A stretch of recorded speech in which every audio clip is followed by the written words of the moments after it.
상당히 주요 변수고 우리는 거기에 응할 수밖에 없는 그런 어떤 존재로 생각을 했는데 요즘 그 그린 뉴딜에 대해서 우리 한국이나 또 미국 정부가 그린 뉴딜을 추진하고 있는데 그런 공통의 과제를 놓고 한미 간에 새로운 어떤 그 협력 관계가 만들어지고 그 협력 관계가 미국, 유럽, 미국, 중국 이런 식으로 이제 공통의 과제를 놓고 서로가 협력할 수 있는 우리가 그런 조건을 만들어낸다면은 한미 동맹의 어떤 그 좀 성격도 좀 확장하거나 발전시킬 수가 있고 우리가 어떤 그 새로운 선택을 고려할 수도 있겠나 하는 그런 생각을 해보는데 어쨌든 오늘 좋은 말씀 듣고 또 많은 토론이 진행되기를 그렇게 기대하겠습니다. 근데 우리 지금 국제정치적으로도 지금 코로나 사태는 주는 의미가 많습니다. 우선 국가안보의 개념 자체를 많이 지금 변경을 시키고 있습니다. 과거에서 우리가 국가안보라고 하면은 군사안보 중심으로 봤었는데 지금 팬데믹 상태가 오면서 인간 안보의 중요성이 상당히 이제 부각이 됐고 그리고 코로나 사태가 과거에는 이제 뭐 백신이 곧 개발이 되고 치료제가 개발이 되기 때문에 이걸 공공 보건 사항으로 이렇게 간주를 했지 이게 국가안보 사항으로 간주를 하지는 않았거든요. 이번에 이제 코로나 사태는 뭐 사실상 1918년 스페인 독감 이후에 전대미문의 상태가 오기 때문에 나라마다 국가안보 사안으로 이렇게 다루고 있다는 점도 상당히 의미가 있고요. 두 번째로는 이 코로나 사태가 사실 세계화의 의미에 대한 어떤 그 본질적인 회의감을 제시하고 있어요. 지금까지는 소위 unmanaged globalization이라고 해서 소위 관리되지 않은 세계화라고 하는 것이 시장이라고 하는 기재, 교통과 과학기술의 발전을 통해서 이제 확산돼 나갔었는데 세계화가 글로벌 서플라이 체인을 만들어 놓고 근데 이게 코로나 사태가 나면서 거기에 소위 브레이크다운이 생기기 시작하게 되니까 결국 이게 관리되지 않은 세계화라고 하는 게 정말 인류의 후생을 위해서 좋은 건가라고 하는 문제점들이 제기되고 있고 그게 나라마다 소위 뭐 보호주의나 민족주의 형태로 나타나고 있고 그래서 우리 국제정치학 쪽에서도 이게 이번 코로나 사태라고 하는 게 세계화라고 하는 것이 갖고 있는 소위 명암을 다시 재조명하게 됐다는 것도 의미가 있고요.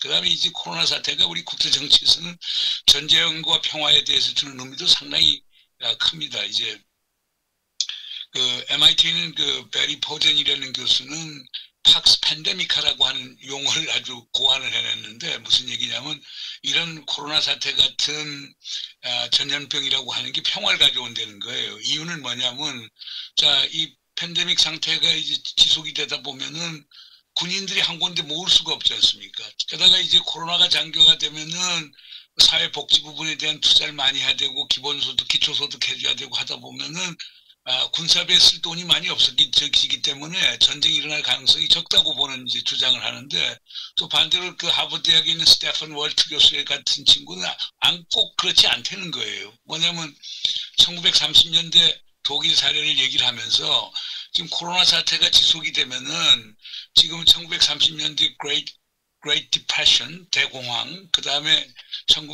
2008년부터 12년 사이에 Great Recession, 다음에 Great Lockdown이 되는데 이 대봉쇄가 오게 되면은 30년대 대공황보다 더 어려운 경제 상황이 오는데 그렇게 되면 포퓰리즘이 생겨나가기 시작하고 아주 쇼비니즘 같은 그런 것들이 생겨나가면서 오히려 나라마다 자기 생존을 추구하면서 외부에 희생양을 만들고 그러면 전쟁을 할 가능성이 더 많아진다라고 하는 얘기가 있어서 지금 이 코로나 사태가 평화를 가져오느냐 전쟁을 가져오느냐에 대해서 우리 국제정치학계에서는 지금 상당히 논쟁들이 많거든요. 그 다음에 이번 코로나 사태가 국제정치에 가져오는 큰 함의 중에 하나는 뭐냐면은 서구에 대한 환상이 많이 깨졌다는 겁니다. 지금 전 세계 코로나 감염자의 20%가 미국에서 오고 있지 않습니까?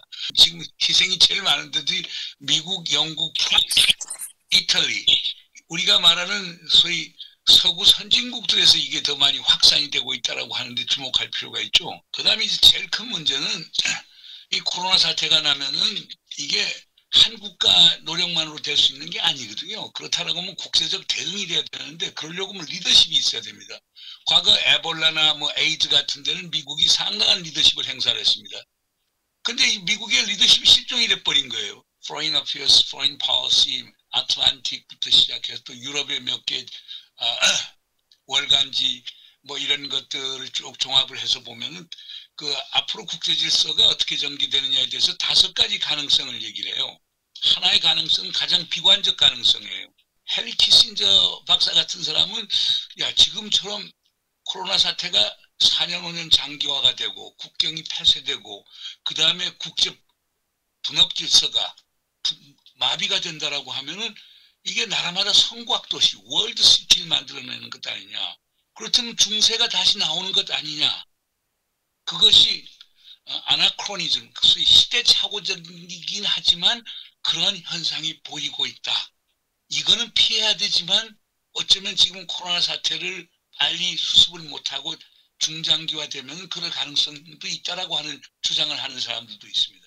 또 다른 주장하는 사람은 주로 이제 미국 측에서 나오는 얘기인데 코로나 사태는 상당히 심오한 국제정치적인 충격을 주는데 이 충격을 이기는 국가하고 그 충격에서 소위 패배한 국가 이 사회에 의해서 국제 질서가 결정이 된다는 거예요.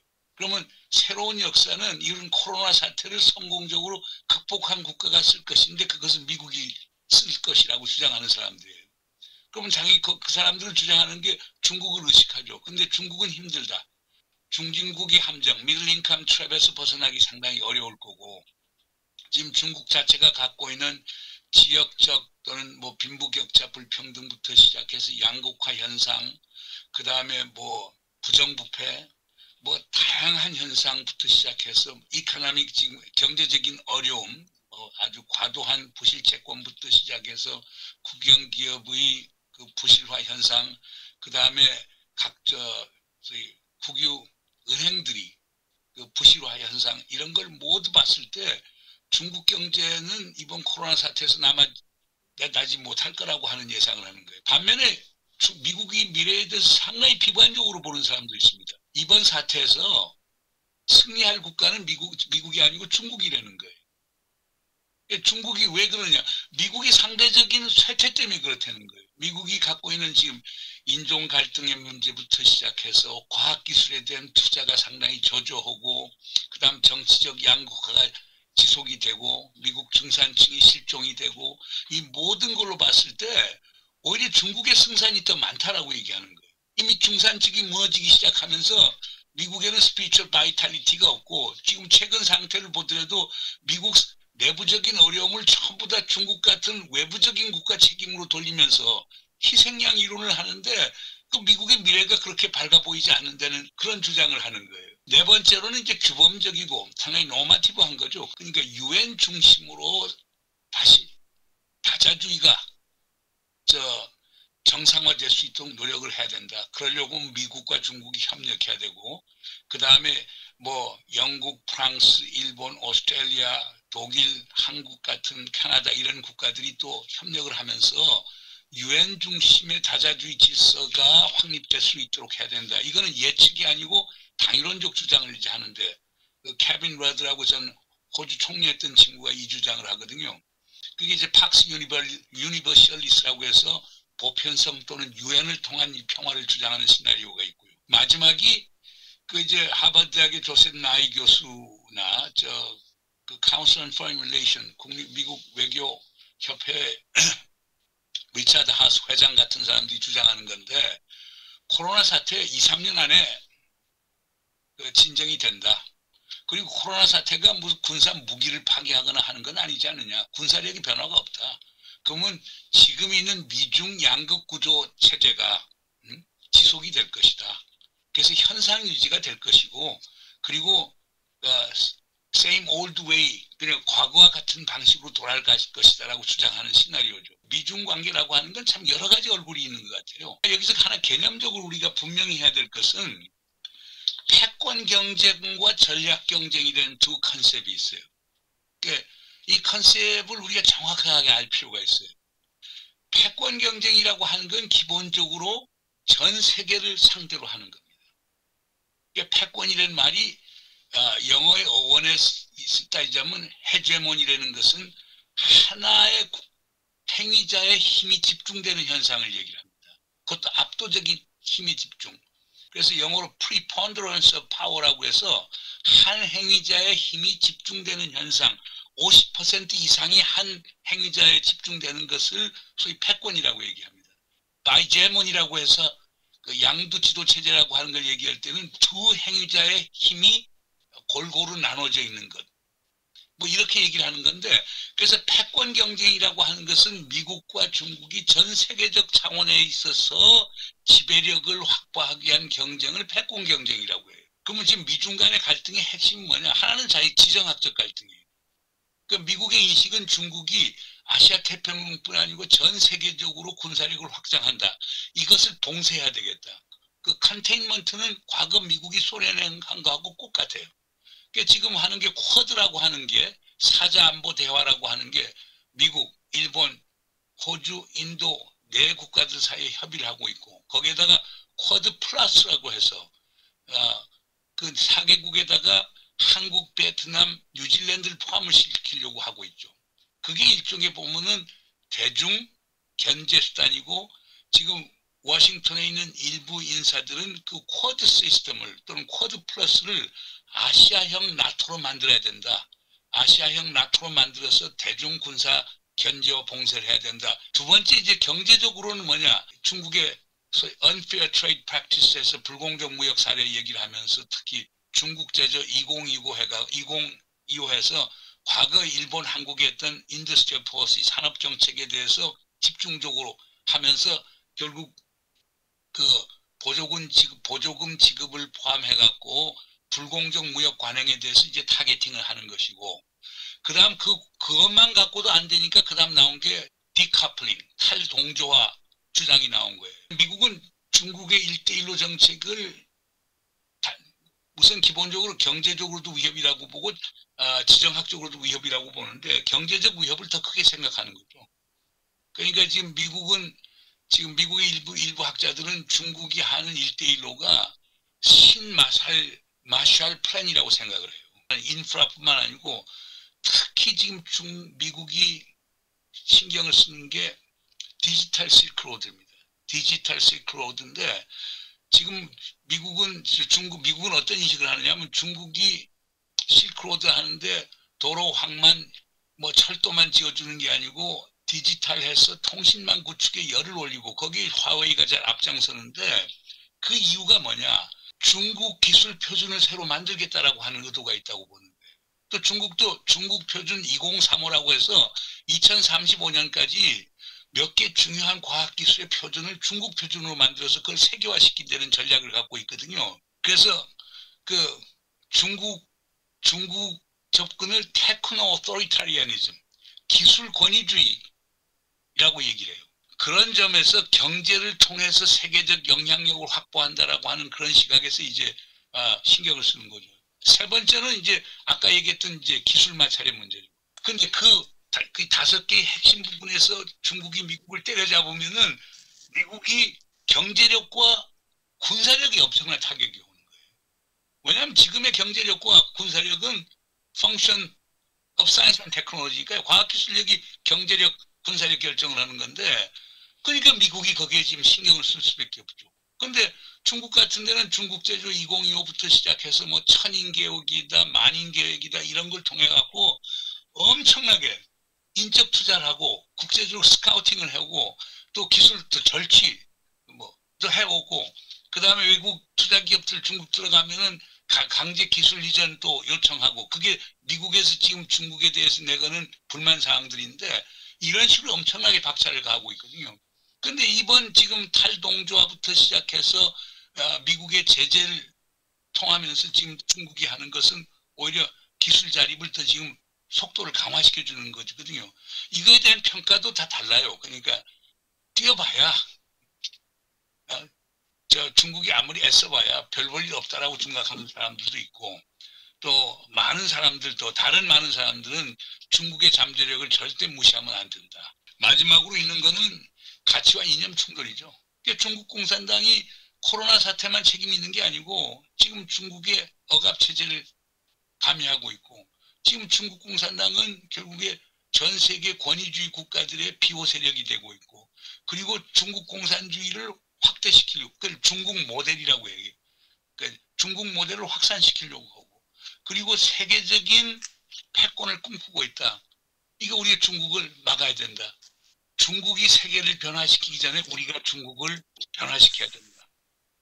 그 타도의 대상은 중국 공산당. 그래서 중국 공산당을 타도하기 위한 모든 역량을 동원해야 되겠다고 나온 거예요. 중국이라고 하는 게 중국 공산당이 먼저 있고 중국 공산당이 49년에 만든 게 중화인민공화국이란 말이에요. 중국도 마찬가지로 국가가 먼저 있었던 게 아니고 당이 먼저 있고 당이 국가를 만들었는데 그 당을 지금 없애겠다고 지금 미국에서 들고 나왔으니 중국이 가만히 있을 리 없었죠. 그럼 자 이런 상황이 되면은 자 미중 관계가 어떻게 될 것이냐 바이든이 오면은 달라질 것이냐 저는 크게 달라질 거라고 보지는 않습니다. 아마 바이든 행정부에서 훨씬 더 전략적 모호성을 유지할 가능성이 있을 거예요. 그러나 남중국해에서는 훨씬 더 적대적으로 강하게 나갈 거예요. 한반도에 있어서는 아직은 미지수예요. 그러나 전반적으로 틀은 유지하지만 용어라든가 중국을 자극하는 건 훨씬 낮아질 거라고 보고요. 제일 큰 핵심거리는 가치와 이념의 차이예요. 특히 민주주의와 인권 문제는 상당히 크게 들고 나올 거예요. 왜냐하면 그게 그 리버럴 인터내셔널리스트 그러니까 미국 지금 바이든 행정 기본 노선은 자유적 국제주의 노선이기 때문에 인권 문제 그건 민주당의 기본 정책 노선이기도 하고요. 상당히 강하게 나올 것이고 그럼 중국이 다른 건 양보해도 소위 이념과 가치 문제에서는 중국도 양보를 못하기 때문에 여기에서 큰 그 대립 구도가 생길 수 있다고 봅니다. 한국은 어떤 전략적 선택을 해야 되느냐? 처음은 미국하고 같이 가는 거죠. 그 영어로 프로밸런싱이라고 하는 건데요. 그 프로밸런싱이라는 게 우리 국제정치 용어로 무슨 얘기를 하느냐면 도전국과 패권국이 있었을 때 패권국 편을 들어가고 도전국의 도전 강도를 낮춰주게 만드는 거거든요. 그러니까 이건 한국이 미국하고 같이 줄을 서고 중국을 더 견제하는 요 방법인데 지금 한국의 보수적인 분들 다 이걸 찬동을 하죠. 그러나 이것이 가져올 이제 부작용도 생각을 해야 되겠죠. 두 번째 방법은 중국 편성하는 방법이 있어요. 근데 이건 현실적으로 시기상조인 것 같아요. 왜냐하면 우선 중국 자체가 동맹을 원치 않아요. 세 번째 방법은 우리가 홀로서기 하는 것도 한 방법이겠죠. 홀로서기는 두 가지 방법이 있습니다. 하나는 중립화로 가는 길. 진영 논리를 떠나서 우리는 중립화로 가겠다. 근데 지금처럼 남북이 대립되는 상태에서 중립화가 가능할런지 저는 회의적이고 우리 정몽준 의원들 포함해서 몇몇 사람들 조갑재 이런 사람들이 주장하는 핵무장론이죠. 우리 핵무장 할 수도 있겠죠. 그러나 그것도 쉽지 않은 게 우리가 핵무장을 하려고 노력하는 바로 그 순간 우리는 국제원자력기구에 있어 IMF UN 안보리에다가 제소가 될 거예요. 그러면 지금 북한과 이란이 당하는 꼭 같은 경제 제재를 당하게 될 거예요. 수출 경제는 완전 마비가 될 겁니다. 네 번째로는 이제 김대중 대통령이 주장하셨던 이제 논두렁론이죠. 안보는 미국, 안미, 경제는 중국. 그러니까 안미 경중이라고 하는 건데 그래서 그때 김대중 대통령이 이런 얘기를 하셨죠. 소가 논두렁 갈 때 오른쪽 두렁 풀만 뜯어먹고 왼쪽 것만 먹는 양쪽 다 먹지 않느냐. 그래서 우리는 미국, 중국하고 다 잘 지내면서 양쪽에서 덕보자라고 하는 건데 이게 미중 관계가 좋았을 때는 먹히는 전략이에요. 지금처럼 미중 관계가 나빠지면 이게 먹히지 않을 수 있다는 거죠. 마지막으로 있는 게 이제 우리 노무현 대통령이 옛날에 강조했던 거죠. 그 당시 제가 동북아 시대 위원장도 했지만 그때 노무현 대통령이 저에게 준 미션 중에 하나가 이거였어요. 앞으로 한 50년 정도 되면은 그 주한미군도 떠날 것 아니냐. 그러니까 새로운 세력 개편이 되고 그럴 텐데 우리가 살 길을 찾아보라고 했을 때 우리가 그때 우리 동북아 시대 유년에서 강조한 게 그거거든요. 우리가 새 질서를 좀 만들어야 됩니다. 진영 논리를 transcending, 초월할 수 있는 그 초월적 전략을 좀 해야 됩니다.